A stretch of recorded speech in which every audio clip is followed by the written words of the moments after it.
M cubed. Yes. Now, I believe we just came up with that, or you let me know about that, because I'm having a hard time saying 3 M's in a row. I'm sorry. Mayor Mark Myers. Very good. You did it right the first time. Thank you. My office is right over there. I can see your office. Uh-huh. And I wave to you out my window, but you don't wave back. So. You're going to have to get a little light and flash over here so I see it flashing on the wall. All right, so I'm really excited to be with you today. We're really focused on getting to know about Greenwood, and we wanted to interview you, talk to you about the things you're doing with Greenwood, where you're from, and learn more about you as our mayor. What was a day in your life growing up in Greenwood? Well, I grew up in downtown, 4 blocks from here.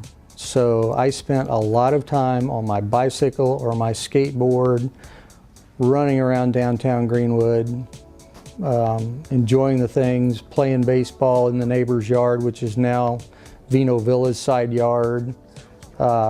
We had a lot of fun in the old days growing up here. What's different now than when you were growing up? There is so much that is different now. Greenwood has grown so much. I mean, when I was a kid growing up, my dad was the mayor in the 70s. There was about 20,000 people. We're about 58,000 people now. Right now, you're seeing a revitalization of downtown that's bringing it back a lot to where it used to be, and that is really cool. I'm in real estate. As you know, we own Greenwood Homes Realty, and I'm an appraiser. And I can say there's a lot of people wanting to move into the district, into Pleasant Township, because of everything you're doing. And I love hearing that, but it's because of the team I have that surrounds me. That's great. A penguin walks in a room, in this room right now. In this room. Yes, and he's wearing a sombrero. Why is he here, and what does he say? He's wearing a sombrero, so he speaks Spanish. So he walks in the door, he says, "Hola, señor, ¿cómo está? ¿Dónde está la cerveza?" So what was it that made you want to become the mayor? That's really a funny story. Okay. I didn't want to be the mayor. I had no intention of being the mayor of Greenwood. My dad was the mayor of Greenwood. I remember the phone ringing at night when the roads weren't plowed, when the rains were coming. Whenever somebody had a problem, they were calling my dad, and they generally weren't really nice to my dad. And so I really didn't want to be the mayor. But there was a time in 2010 when a lot of people were unhappy with the administration.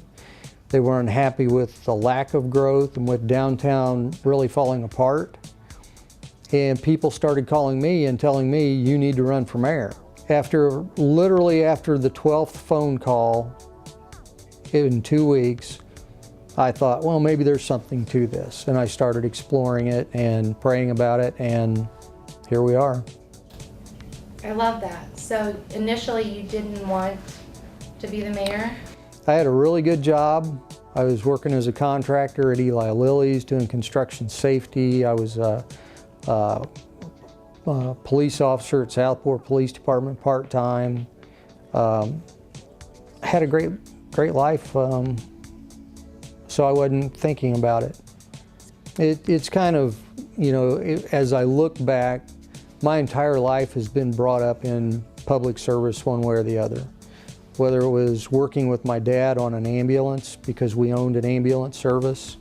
I was a volunteer firefighter. I was a Greenwood police officer. You know, I quit all of that, became a missionary and moved to South America. All of that's a servant type job. And so coming back here and having this job again is just, it's a servant's job where you're serving the public every day. So the first one is, do you have a favorite sport that you watch now or that you did growing up? I was not the world's greatest athlete. I enjoy watching the Pacers play, so I guess basketball, but I really don't have a lot of time for sports. Now, we change that. American Ninja Warrior. I'm glued to that. I think that is one of the coolest shows on TV. What inspires you?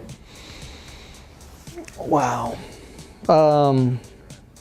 That's a far-ranging question. When we think of my job here at work, What inspires me is the people in this city, to see how supportive they are and how encouraging they are of all the things going on. You would think that with all this construction, people would be mad. There's only 2 or 3 that really make a fuss, and there's 58,000 others that say, hey, this is going to be really cool when it's done. So to see the change, to see what's going on, and just the people I work with, I've got an amazing staff.